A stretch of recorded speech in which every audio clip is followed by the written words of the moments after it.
Hello and welcome back to Fuzzy's Kitchen. In this episode we're actually going to delve into dry aging of meats, specifically ribeye. So for those of you who aren't aware of the dry aging process, what it really allows you to do is to allow those enzymes within the meat to kind of eat away and kind of form a crust that really pulls moisture out of the interior side of the meat, as well as fungal colonies that can grow on the outside that add rich nuttiness flavor. So what you do basically is you dry age that meat for close to a month, and then really you kind of butcher the meat, cut out different steaks, and carve off that outside crust, and that's what gives you a really rich, tender cut of meat. So we're going to start here. We actually have a whole ribeye roast. This is 16 pounds of ribeye steak, basically uncut, USDA choice grade. And then what we're going to do is we're going to take it out of its shrink wrap, which is actually wet aging, which most of your grocers will do. And then we have the UMAi kit, basically a dry aging bag. And what this bag does is it actually forms a bond to that crust that allows air out but doesn't allow any contamination air in. So it's a safe way to dry age in your refrigerator. And it also comes with this vac mouse, which is really kind of a porous material that facilitates that airflow.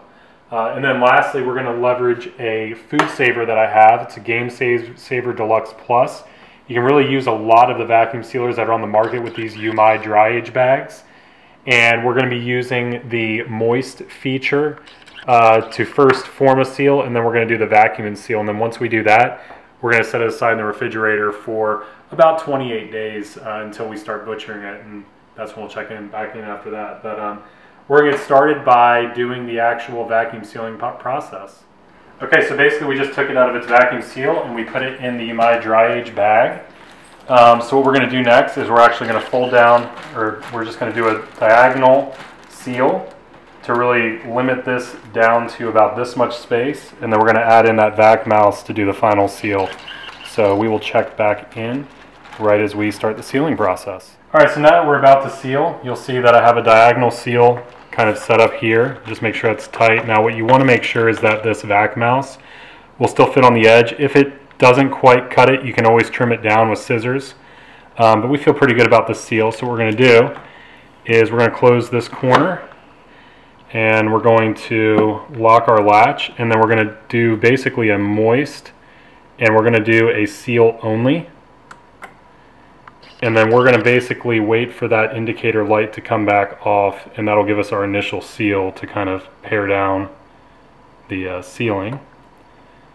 Give it 20 seconds. Okay. And then basically with that seal you want to check it, make sure it's strong enough to hold in that air. It looks like it's a pretty good seal, so we can actually take scissors and we can cut off the excess. And you don't have to do that, it just helps to clean it up a little bit.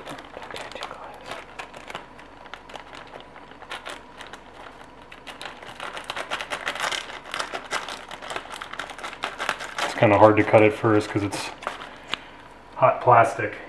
All right. So that's our initial seal. Next, we're going to put in our vac mouse and we're going to seal it up for good.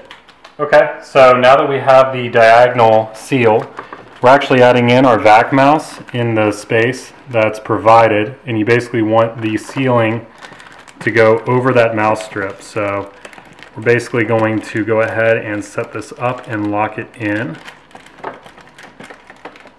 Okay. And then again, we're going to do a moist setting, and this time we're going to do vacuum and seal. Now we're going to massage the air out of the bag as it's doing its vacuum. The goal is really to get to about 80 to 85% because again, this UMAi bag is going to bond itself to the crust over time. So you just want to make sure you get large air pockets out. So we'll go ahead and start it. You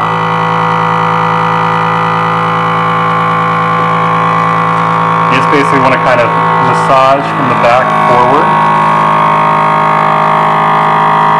You can hear it's doing some heavy work. You just want to keep pushing it forward. And I think that's pretty good. It's pretty close there. So we're going to wait for that seal indication to turn off. We're going to give it a couple seconds.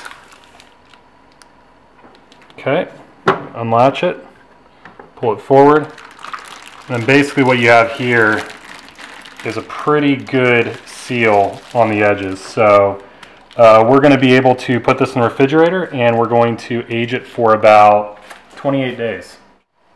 Okay, so now we're at the refrigeration state, and you can see we have some air bubbles, but it's not a major concern. The main point of these bags is that over time they'll shrink and adhere to the actual crust. So we're going to put these in fat cap side up for the first week, and then we're going to flip it. Now you can see our setup in the refrigerator. I actually took my V-rack and then put a cookie sheet on that, just to ensure that you have at least 4 inches clearance and constant air circulation underneath the meat, just so that you get a real even crust.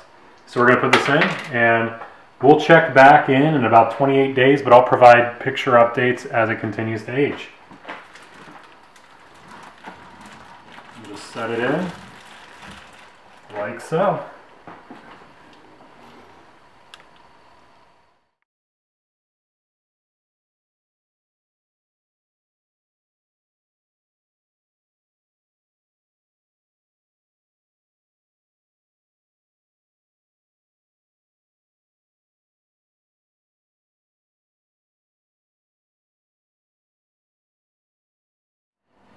Hello and welcome back. It's been 7 days since we first put in our ribeye roast into the fridge for some dry aging.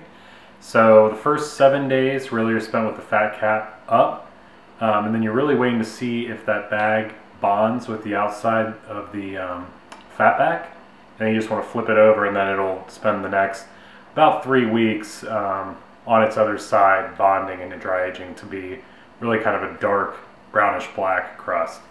So we're going to open it up and see what it looks like.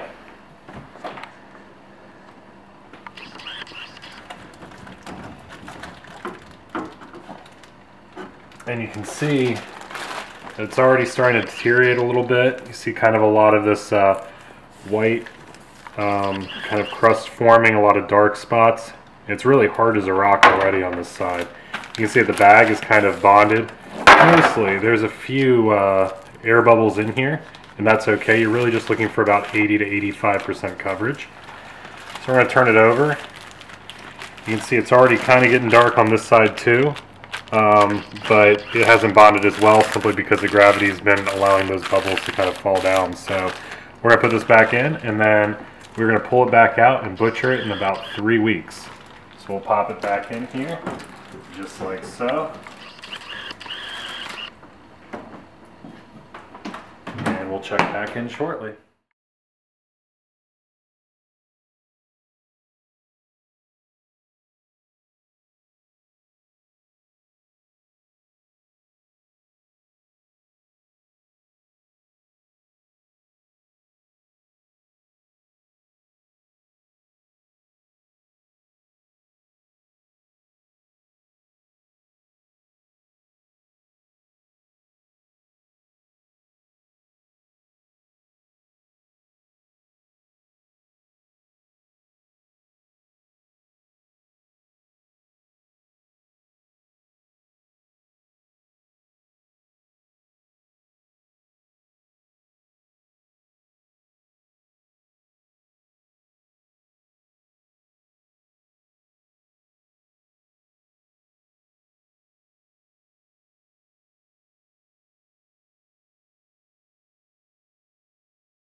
So it's day 54, as I mentioned in the video. You could age it for 30 days. What aging it longer will actually get you is it'll get you Really more of that tenderness and that nutty flavor, but it will mean you'll lose more of your meat that you'll have to carve off. So we're sitting here at day 54, so we're going to pull it out. You're going to notice it's going to be hard as a rock, pretty rancid, not very appetizing looking. You'll see it's pretty black with some bark and some caramelization. So what we're going to do is we're actually going to set this on a cutting board. We're going to cut it right in half, and then we're going to start basically carving out steaks individually and cutting the border off around them. So we're going to get started on that shortly. So we broke the seal, and we're going to take this out. And you'll notice it's done a good job of bonding to the inside. So just do the best you can to kind of parse that vacuum seal off. Do the same on the back end.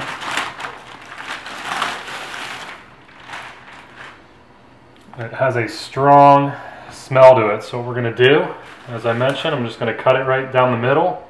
I'm going to start cutting out individual slices of ribeye, and then I'm going to cut the bark off the exterior. Okay, so I'm going to cut it down the middle.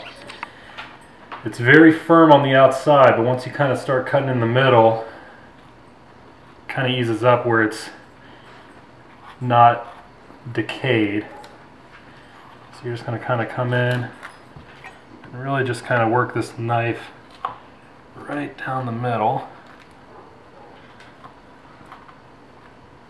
You'll have to bear with me as it's hard to get through that crust on the bottom end.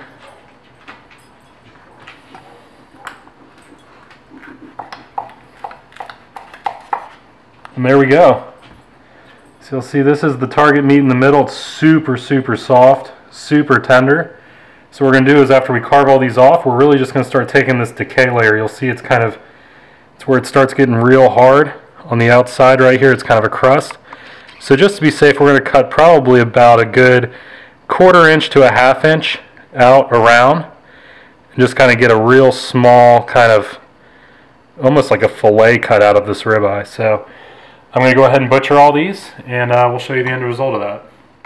Alright, so as you can see, I've cut it into, let's see, about 11 steaks. Various sizes, some small ones, some big ones. These steak sizes would be a little bit bigger if we aged it less, like 30 days, like originally planned, but I had a lot coming up with night school and stuff like that. So these are about 54 days.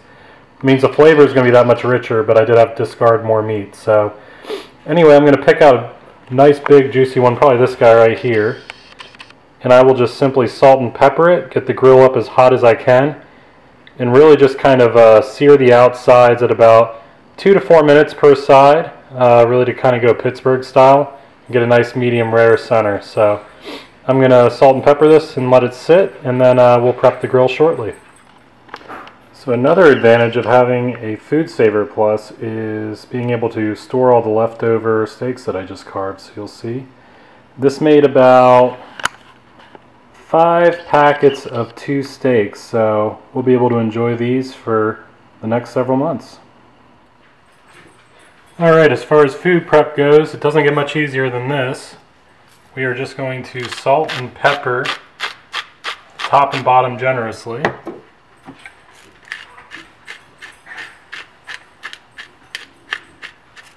And then we're just going to give it a little flip and repeat with the pepper.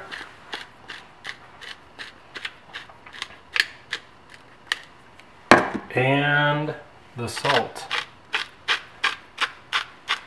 And we're going to just let this hang out while we're getting the fire heated up. Alright, we're at about 550 degrees, a little bit over that, so this is perfect for searing these steaks. So we're going to let the grill burp a little bit, because it is a strong fire today. I just cleaned out all my ashes, gave it a once over so that we could get maximum airflow, make sure we get a perfect sear on these. So you'll see our strong fire, cast iron grill, nicely warmed up. We're going to throw on the steak for about 3 minutes per side. You can hear the sizzle. Throw my wife's filet on. She wanted a filet instead of the dry age. I don't know why, but she'll regret it later. So we're going to close this up, and we will give it about 3 minutes per side. Alright, as you can see, we're still at 550. So we are going to give these guys a flip. It's been about 3.5 minutes. Should probably be perfect for these guys because they are really thick cuts. I can already see some nice golden browning on the outside. Give this guy a little wiggle and a flip. Oh, perfect sear marks. Yeah, it's going to be perfect. So we're really going to try to replicate the same side and only do the flipping once. So we're going to close this back up for about another 3.5 minutes, and then we'll pull these puppies off. Alright, so it's been about another 3.5 to 4 minutes. It did drop down to 500, so I gave it another 30 seconds or so. So we're going to check these guys out. Make sure that they got some good searing on the bottom side. I can already tell they're going to look excellent. Heyo! Oh yeah, that is perfect. So yeah, we're going to pull off both of these, and we're going to let them rest inside for about 10 minutes before we slice. It's very important you do that, just to make sure that you let those juices flow and it continues to cook internally. So we're going to pull these off right now. So there's an example of how you can do this perfectly on the grill. So we're going to let this thing sit for about 10 minutes, just to let those juices continue to cook and flow inside, and then we will cut into it in a little bit.